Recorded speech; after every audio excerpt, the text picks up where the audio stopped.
শতাব্দী প্রাচীন canteen রাখালদার canteen Kolkata বিশ্ববিদ্যালয় ছিল এক নস্টালজিয়ার জায়গা। আড্ডা থেকে শুরু করে কতই না আলোচনা জন্ম নিয়েছিল এই ক্যান্টিন থেকে। তারপর রাখালদা চলে যাওয়ার পরে রীতিমতো বন্ধ হয়ে যায় এই ক্যান্টিন, কিন্তু আবারও সেই ক্যান্টিনের পথ চলা শুরু হলো। দেখুন, রাখালদার ক্যান্টিন চালু হচ্ছে একটু অন্যভাবে, এবং আমরা এই রাখালদার ক্যান্টিন তো অনেকদিন এইভাবে পড়েছিল, আমরা দেখছিলাম যে এটাকে কীভাবে করা যায়। আমি আজকে খুব খুশি যে অন্যভাবে এলেও এই যে সমস্ত ছেলেমেয়েরা আছে, বাচ্চারা রয়েছে, যাদের হয়তো অন্য জায়গাতে অন্য কিছু করতে কিছু অসুবিধে হচ্ছে, আমরা তাদের জন্য এখানে কিছু একটা করে দেওয়াতে আমি আশা করব যে আমাদের ছাত্রছাত্রী এবং এখানে যারা আসবেন তারা এটা রাখালদার ক্যান্টিন ভেবেই আসবেন, এবং এদের দিক থেকে যে পরিষেবাটা পাবে সেই পরিষেবাটা নিয়ে নিজেরা উপভোগ করবেন এবং এদেরকেও সাহায্য করবেন। আমরা গত 20 বছর ধরে এই ধরনের ছেলে মেয়েদের নিয়ে গবেষণা করি, ওদের স্বাস্থ্য সংক্রান্ত গবেষণা।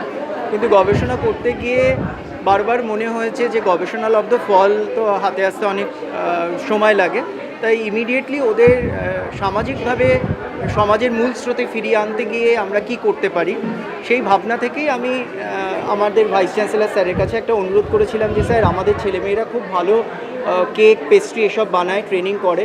কলকাতা বিশ্ববিদ্যালয়ে যদি ওদের জন্য একটা জায়গা তৈরি করে দেয়, তাহলে ওরা সামাজিক সম্মানের সাথে মাথা উঁচু করে নিজেদের বাঁচার একটা অর্থ খুঁজে পাবে। এটা আমার ভালো লাগছে যে আমার অনুরোধে আমরা কৃতজ্ঞ ভাইস চ্যান্সেলর স্যার এবং কলকাতা বিশ্ববিদ্যালয় পরিবারের সকলের কাছে। সবাই পাশে এসে দাঁড়িয়েছেন এবং সকলের সহযোগিতায় আজকের দিনটা আমরা পৌঁছতে পেরেছি। আজকে ওদের জন্য এই সুযোগটা আমরা তৈরি করতে পেরেছি। ভীষণ ভালো লাগছে। মানে আমরা সমাজে যাদেরকে ব্রাত্য করে রাখি, স্পেশালি এবল্ড বলে দূরে সরিয়ে রাখি, তারা এরকম একটা মেইন স্ট্রিমে আসছে এবং প্রতিদিন ইউনিভার্সিটির ছাত্রছাত্রী, শিক্ষক শিক্ষিকার সাথে তারা ইন্টারাক্ট করবে, তাই কি দুটো জগৎকে জানতে পারবে। তার সাথে তাদের যে এবিলিটিটা, মানে তারা কী ধরনের খাবার বানাতে পারে, কতটা যত্ন নিয়ে পরিবেশন করতে পারে, কিভাবে তারা অ্যাকাউন্টস মেনটেন করতে পারে, এই পুরো ব্যাপারটাই না মানে বাড়ির মধ্যে একরকম, ইন হাউস একটা জিনিস হয়, আর আমরা যেটাকে বলি অন জব, সেটা আর একটা অন্য জিনিস। So this is a on job demonstration of what they can do.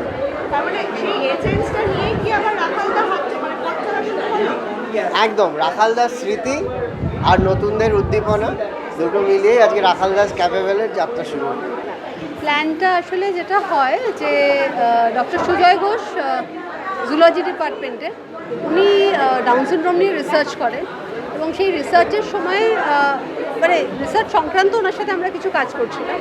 সেই সময় আলোচনা হয় যে আমরা ওদের জীবনকে ডিরেক্টলি, মানে রিসার্চটা তো রিসার্চের একাডেমিক রিসার্চ হয়, ওদের জীবনকে যদি আমরা ডাইরেক্টলি ছুঁতে পারি, তার ভিত্তি থেকেই উনি আমরা বলি ওনাকে যে আপনারা যদি একটা ক্যাফে বা কিছু মানে একটা কিয়স্ক যদি করা যায়, সেই কিয়স্ক করতে গিয়ে মানে কথা তুলতে গিয়ে তখন ডক্টর ঘোষ, প্রথমে আমরা বালিগঞ্জ সায়েন্স কলেজে কথা হয়, তারপরে উনি যখন বিসির সাথে কথা বলেন, ডক্টর আশুতোষ ঘোষ বলেন যে না, আমরা আরেকটু ভাবি, এখানেও একটা কিছু হবে, এবং তখন ওনারা আমাদের এই রাখালদার ক্যান্টিনের কথা বলেন। তো তখন আমরাও এক্সপ্লোর করছি, আছে ঠিক আছে, বড় জায়গা, আরও বেশি ছেলে মেয়ে কাজ পেতে পারবে, কারণ এবল ফেবল ফাউন্ডেশনের মূল লক্ষ্য হচ্ছে এমপ্লয়মেন্ট ক্রিয়েট করা, এবং আলাদা করে নয়, মানে একেবারে সমাজের মধ্যে এমপ্লয়মেন্ট ক্রিয়েট করা। সেই লক্ষ্য নিয়ে আমরা 4 বছর আগে শুরু করি। তো এটা যেহেতু একটা বড় জায়গা, প্রায় 7-8 জন কাজ করতে পারবে, তাতে আমাদের মনে হলো ঠিক আছে আমরা শুরু করি। তাহলে প্রায় কতজন রয়েছে এখানে কাজ করবে? 7 থেকে 8 জন কাজ করবে। এনারা প্রত্যেকেই কি মানে স্পেশাল?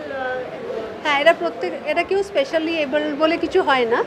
আসলে এদের সবাই ইন্টেলেকচুয়াল ডিসেবিলিটি আছে, অর্থাৎ বৌদ্ধিকভাবে ওরা একটু, ওদের গড়ের তুলনায় একটু বুদ্ধিটা কম। কি মূলত এখানে মানে তাদের হাতের তৈরি জিনিসপত্র এখানে পাওয়া যাবে? হ্যাঁ, তারাই এখানে স্যান্ডউইচ বানাবে, তারাই এখানে কেক বানাবে, তারাই এখানে পিৎজা ব্রেড বানাবে, তারাই এখানে কুলচা বানাবে। সঙ্গে আমাদের কিছু মানে এদের ট্রেন করছেন